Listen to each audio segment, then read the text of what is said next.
caste, oppression, humiliation. If Dalit literature has always revolved around these themes, these concerns, then Dalit literature also talks about resilience, grit, determination, and the ability of the human to overcome the challenges in life. So the entire Dalit ka over अगर हम लोग देखेंगे, that stems from extreme levels of oppression. अगर हम लोग देखें तो yes in 1920s 1930s दलित अपनी खुद की कहानी बता भी नहीं पाते थे.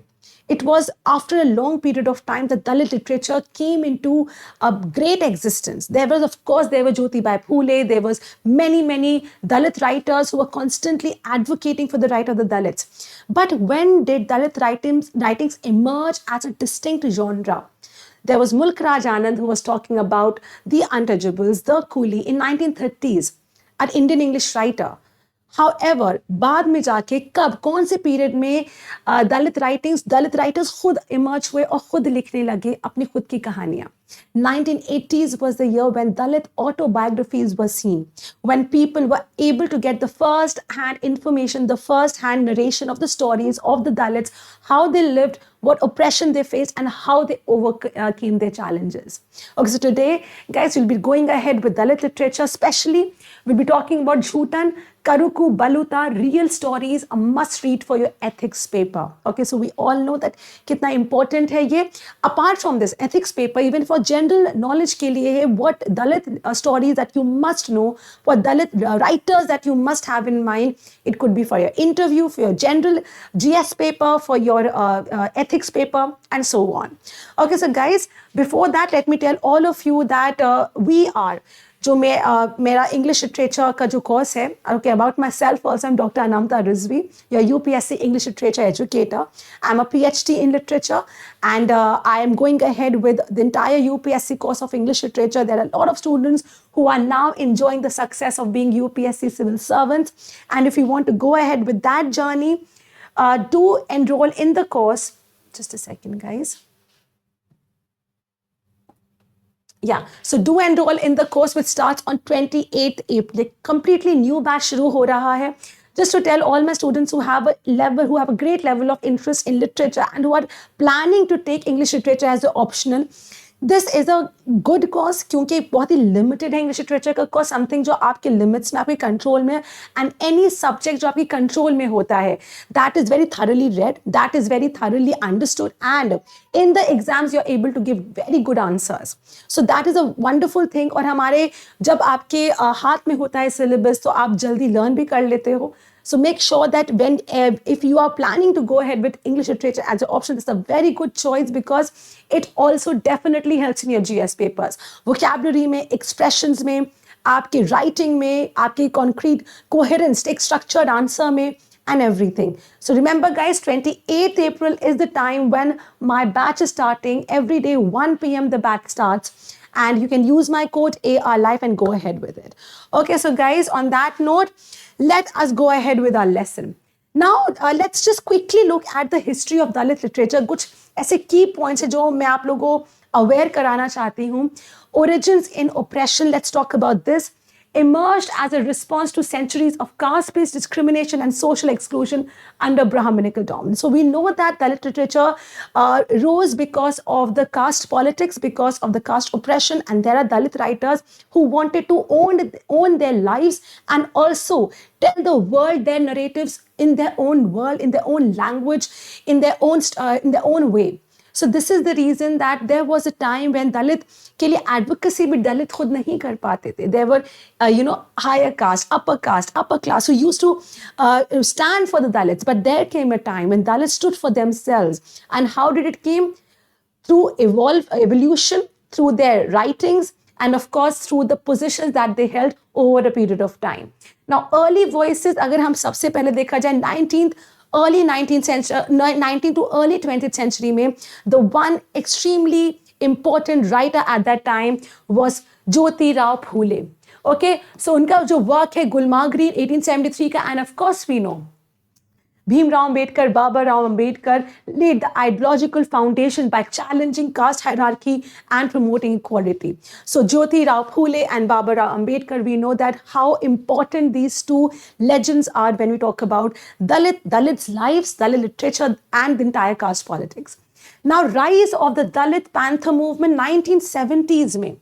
There was a Dalit Panther movement which started, and this was the emergence, you can say, the beginning of a very strong, very vehement sense of literary aspect with the Dalit world. So, inspired by the Black Panther movement, this was a turning point literature because literature became political. Literature became bold and defiant. People started writing to voice their opinion. People started writing because they were becoming aware that yes, they are also part of this nation and how the rights that they have.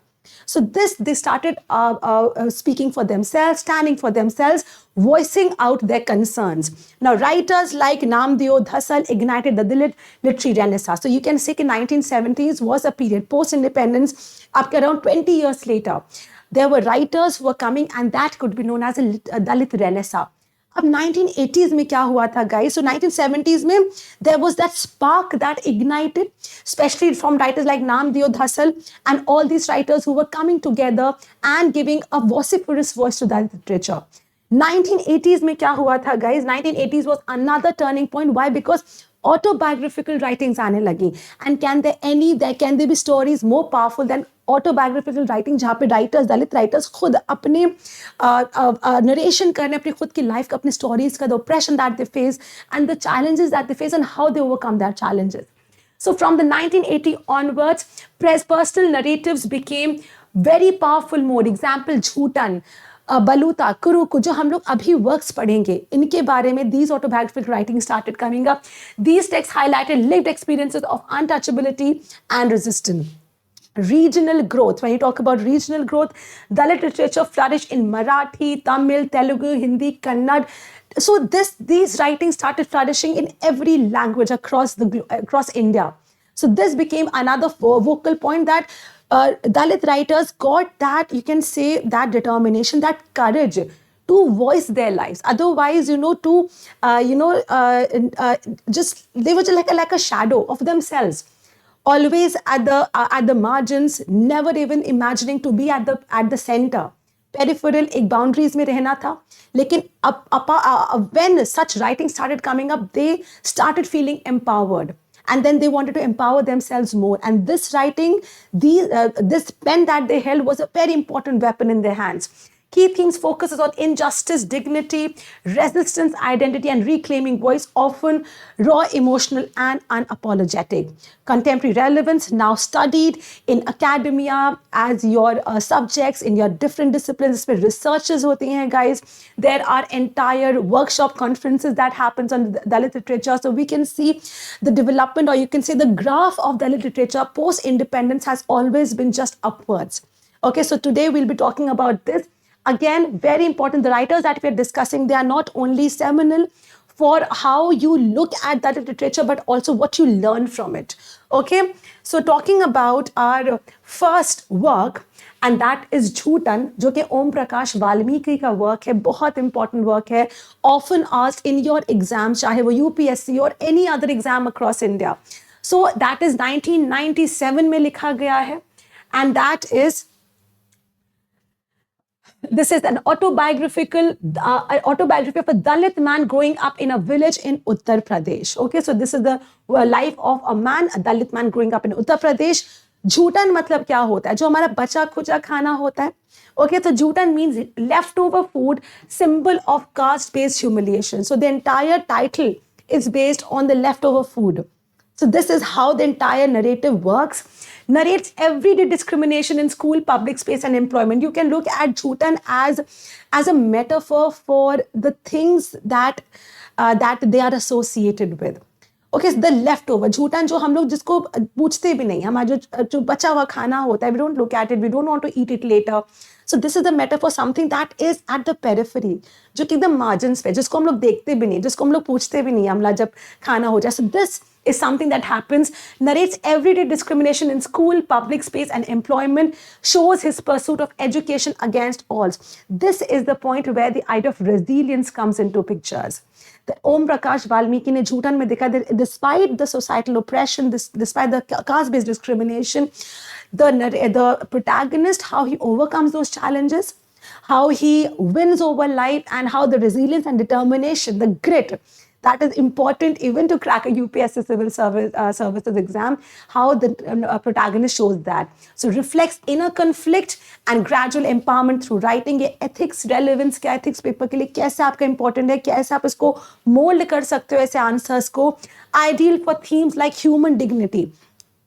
अगर आपके कोई essays आते हैं human dignity पे, talk about जूठन ओम प्रकाश वाल्मीकि का, talks about social equality और resilience के बारे में. So these three themes very very seminal, used to show how empathy and education can combat structural injustice.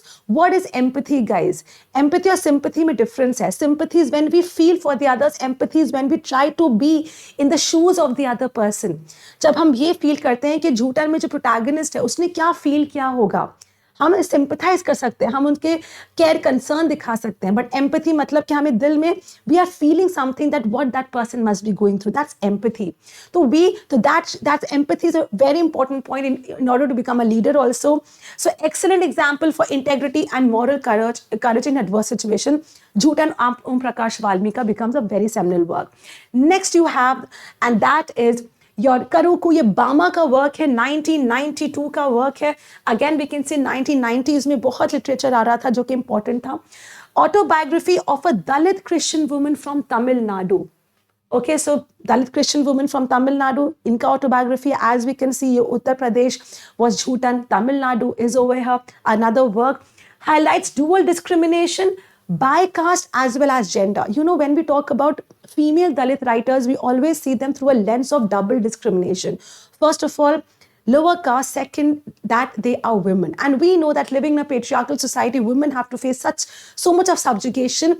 Imagine the double subjugation, the double atrocities they face when they are from a lower caste as well as a woman. And Bama ka Karukku talks about this, critiques hypocrisy within the church and education institutions.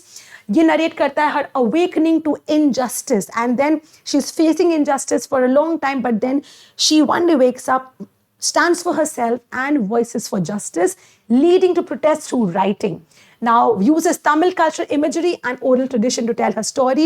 So this again becomes a very important work by Bama Karukku. 1992 में लिखा गया, female protagonist. Remember this.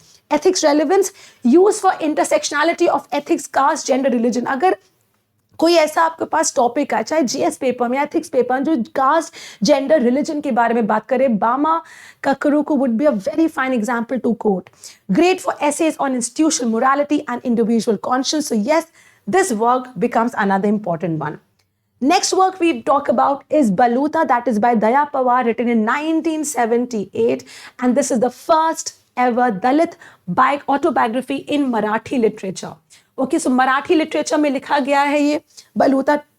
It was later translated into English as well. Baluta refers to the caste-bound hereditary right services in villages. ये explore करता है urban poverty, slum life violence and identity crisis. Shows psychological trauma of caste and poverty. Okay, a very psychologically powerful work. Why? Because how caste discrimination impacts your psychology. And psychology, how it impacts your future life, how it impacts the generations after you. So that is the psychological trauma, because yes, how the trauma from one generation is passed to another generation. So balances brutal honesty with literary insight. So this is another very powerful work, Baluta by Daya Pawar. If you want to go ahead, read all the three autobiographies. Very important, highly seminal when we talk about these works. Powerful material, ethic relevance क्या है ethic paper के लिए, GS paper के लिए, very powerful material for questions on social justice and urban inequality. Demonstrate करता है the ethical role of truth telling and dignity. This is useful in discussing policy ethics and rehabilitation of marginalized groups. Then you have, guys, अगर हम लोग real life examples of ethical sensitivity देखें, all three texts narrate करता है first hand experience क्योंकि autobiography है. So when you read them, you get to know the real life concerns, the real life issues that they face. And you can address them directly even as leaders. As tomorrow, as UPSC civil servants, it is mandatory for you, all of you, to read those autobiographies to understand the caste politics and also to understand how as future leaders you will be able to bring about a massive change in their lives across India. So offer emotionally compelling content for case study and promotes deeper understanding of empathy, tolerance, and of course, fairness and justice. Then you have conscience versus compliance, another important element here that is important for writing even in ethics paper. Each author chooses truth over silence. Rather than not speaking for yourself, they're standing for themselves. They're not remaining silent. By being silent, they're being complicit to the adversities who is even enforcing upon them. But no, they're standing up for themselves, speaking for themselves. They're choosing to speak over silence, resistance over comfort. Rather than saying anything, comfortably बैठ जा सकते हम लोग. But no, if you need to bring a change, then you have to rise up, resist the atrocity that's happening.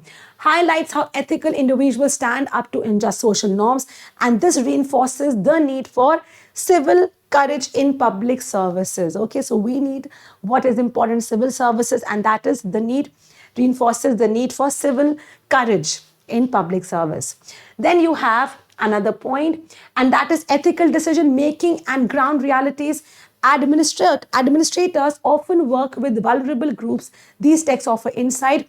This helps from morally grounded answers on policy implementation. So, of course, you can have something else. You can bring some another novel view, something that's different, new perspective.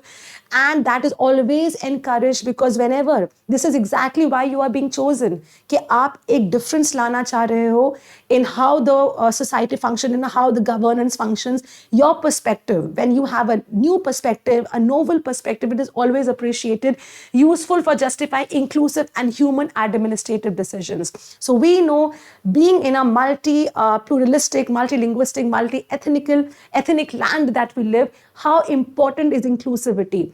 These texts talk about an inclusive world, inclusive India, and your answers can reflect that, which will definitely benefit you. So guys, enriching ethical essays and introductions. It is, of course, when you talk about so much of substance, kitna enrich karega aapka work. Start essays with a reference or incidents from these books. Take them as an example. You can base your answer on the validation by validating these works. You can quote from these works. Quotes or moments from them bring originality and weight to your answer. It adds a lot of gravity, and this sets your response apart from a lot of other students. So make sure that whenever you are reading, take those powerful quotes, maybe one line or two lines, use them for your answers. कभी कभी हमें answers chalk out करके रखने पड़ते हैं, हमें बनाने पड़ते हैं कि ये आएगा तो हमें कैसे मोल्ड करेंगे. ये कुछ general quotes उठा सकते हैं इन books में से कि if such answers can come, we can have such general quotes in our mind. That adds a lot of substance, a lot of gravity in your answers. So guys, with this, I'm coming to an end of my entire lesson on how we can go about with Dalit literature. There's more to Dalit literature. You guys can go ahead with good writing answers. If you want to go ahead, join my course. 28th April, we'll be covering the entire UPSC English literature का जो optional course है. And again, I'm telling you, जो course है, limited है, बहुत expansive नहीं, something that can be in control. So if you are thinking, go ahead, join the classes. You will get notes. You will get complete practiced answers. आपको answers मिलेंगे. Around, we have for every chapter, for every unit text, we have at least 20 to 25 already made up answers. हम लोग previous answers discuss करते हैं, उनके answers मैं देती हूँ. What is the art of writing? We talk about this. That is all you will find in my course. Use my code AR Live. The new batch is starting on 28th April. Make sure that yes, you are a part of it. Thank you everyone. Signing off. This is Dr. Anamta Rizvi. I'll see you in the classes.